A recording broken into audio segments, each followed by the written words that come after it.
tell us who you are and what you do at NYTS now? I'm Keith Russell, and I am currently the Distinguished Senior Professor of Ministry Studies at New York Theological Seminary, former president of New York Seminary, and former director of the doctoral program. I first met Bill Weber in 1968. I had just become pastor of the Grace Baptist Church in the Bronx in 1967, just having graduated from seminary. And I heard that there was this urban ministry master's program at New York Theological Seminary.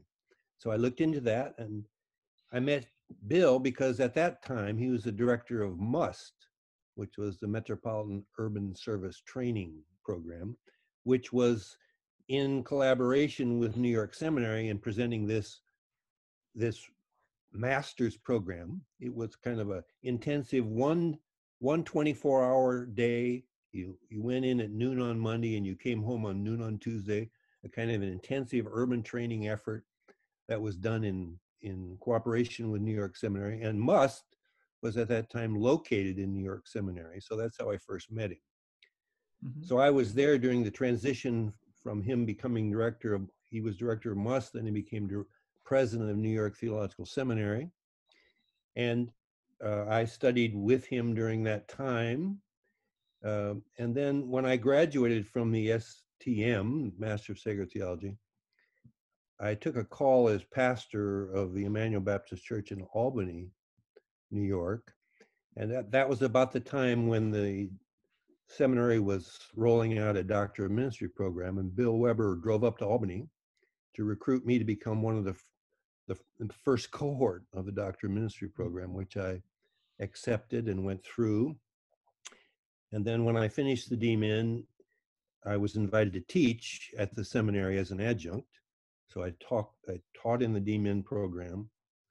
And then in 1978, I came back to New York at the request of Bill Weber to become the pastor of Baptist Church of the Redeemer in Brooklyn and to be the director of parish ministry programs at New York Seminary. So I was with him during this transition to this new kind of education, in which we did away with all the previous degree programs and began to focus on continuing education for clergy, for laity, began to open the doors to Latino, African-American churches, Pentecostal churches. It was an exciting time in which we were expanding the reach of theological education. The unserved were now becoming served in an accessible and affordable way. And that really came out of Bill's vision. The pedagogy of the oppressed was one of our primary texts. Is how do you teach people to learn and teach them rooted in the context of the culture, really focused on the city. So Bill, one of his mantras was Jeremiah 19, seek ye the welfare of the city, and in its welfare you will find your welfare. So there was this real commitment to the city as it was, not as just a mission field, but as the birthplace of ministry.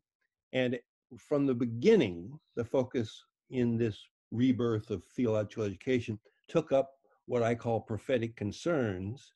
That is, we were concerned about racism, classism, sexism from the get-go.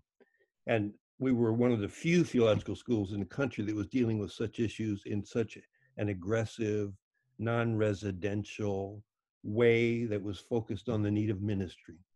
So that I was with him both as watching him during all this time, but also as a colleague, joining him, sharing his vision and sharing his mission. And then I was fortunate enough to succeed him as president of New York Seminary in 1982, when he stepped aside and just worked on the prison program. Do you remember much how the prison program started? I remember in great detail. Mm-hmm. The prison program really came out of the Doctor of Ministry program. The Reverend Earl Moore was an assistant commissioner for the state Department of Correction, state of New York, and was a pastor in Harlem. And his DMin project was to start a program, a master's program in the prison. So with his position, he was able to help us do that. And then Bill became kind of from our side the director and father of that program. So, but it was a cooperative program between Reverend Earl Moore and Bill Weber in New York Seminary, coming right out of our Doctor of Ministry work. What was he like to work under as a president, and for you to be president of the former president? What were those interactions like? Bill Weber was what you saw was what you got. He was the real deal. He wasn't going to sit around and have chat conversations. He was not a conversation maker. He was an action person. So generally when you're with him, when you're talking about an issue, you're talking about a problem to solve, you're talking about some kind of program to begin. And that's how he was. And he worked deliberately and with vision all the time that I knew him, from 68 until his death, where I was honored to represent the seminary in his memorial service. What would you say if there were one or two issues, right, that drove him, that got him up in the morning and got him to persist and fight on, right? What would you say were some of those issues? Well, I think if you would write injustice on the board, then you start making a list of the particularities of those injustices. So I think what woke him up in the morning and why he lived in East Harlem rather than in some other part of the city, why he did what he did and the work that he did at East Harlem Protestant Parish and the work he did at Must and at the seminary, was to try to make some dent in the issues related to injustice in our society. So that's why we focused on racism and sexism and classism from the get-go at our graduate level, whether master's or doctoral. But also he was, I think, a coalition builder. He put together groups that often were on the outside looking in. So we had coalitions that we met with on a kind of 2 or 3 times a year: the Alban Institute, COOM, SCOOP, Hartford Seminary, Auburn Seminary. We had our own little coalition of odd lots that were trying to make a difference in relationship to what theological education was, what it cost, and how you appropriated it. He also had several of those groups in the city where he was meeting with major leaders talking about issues related to race, issues related to the church, issues related to justice. He was also very much involved in Clergy and Laity Concern, which was a group that was focused on the peace issues, on justice in relationship to Vietnam and to the wars in Latin America.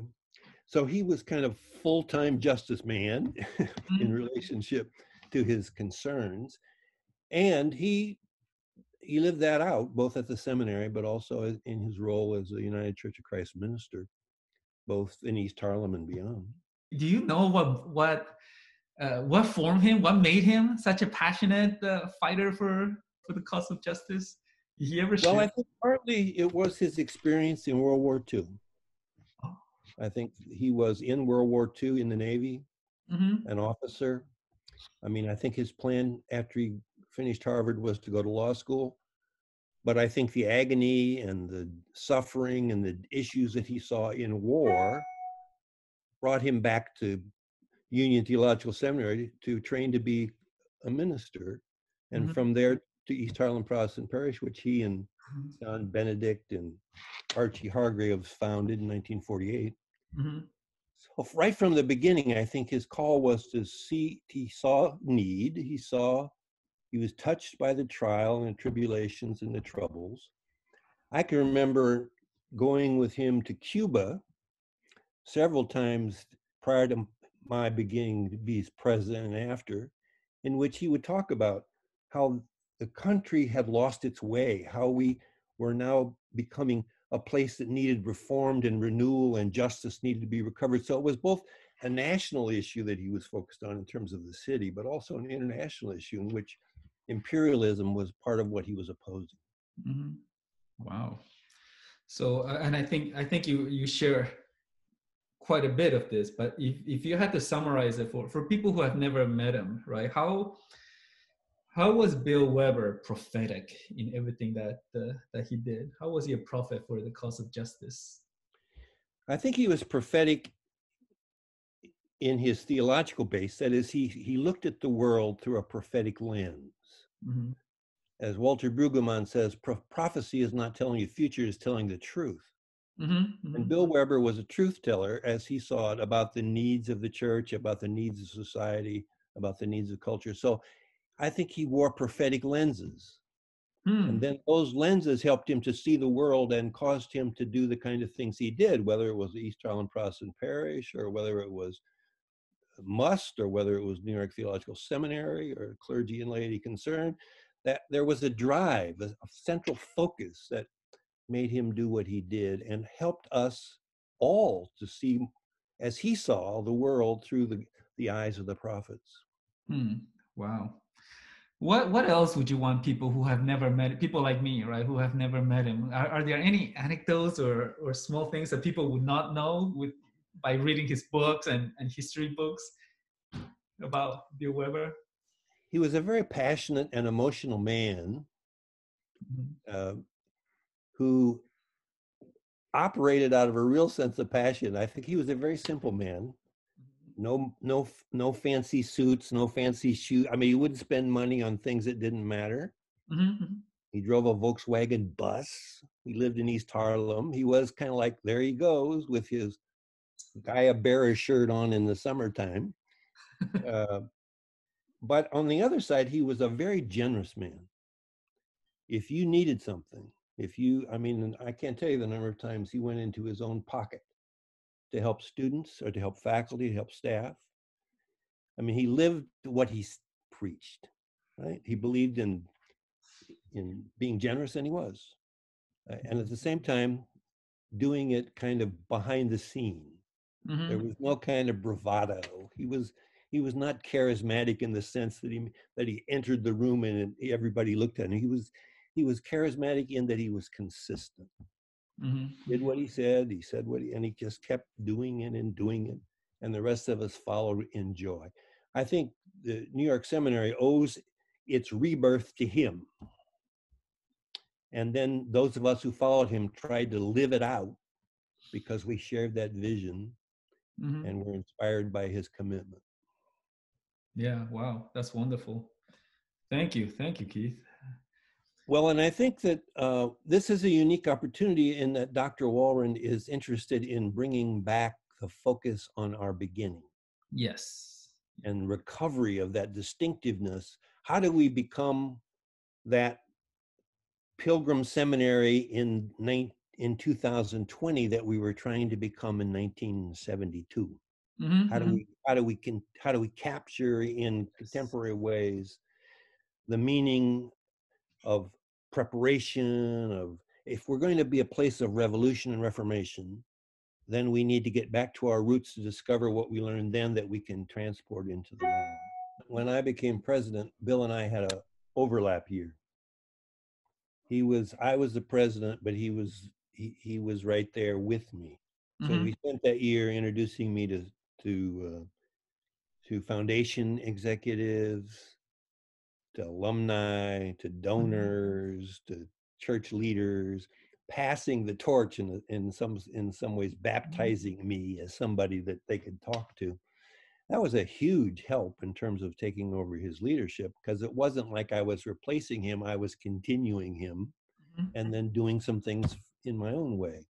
I mean, I brought part of what I brought was I wanted to take that MDiv program, which we shared with New Brunswick, and make it our own entirely Mm-hmm. because we needed to do something in a different way. So that was kind of my step to take to the next level what he had done, which we did. So it was the first MDiv, non-residential MDiv, to be accredited in the country. And we have to expand. We have to Yeah, expand it. yeah, Yeah. we need to go back and I mean, that's why this faculty is working on revision now. Well, I think that, looking at the contribution of Wilbert Webster White, which was significant, and then Mm-hmm. looking at the contribution of George W. Weber, which was significant, leads us to the now. Yes. So we need to honor and understand our history because both were unique in their own way in terms of what Mm-hmm. they gave to theological education. And neither were kind of in the mainstream. They were kind of on the edge of the stream, pushing Mm-hmm. us in a different Yes. way. And That, it seems to me, to be the function of our institution, to be on the edge, pushing us into a new direction. Yes, absolutely. Yeah. Well, thank you so much. Thank you.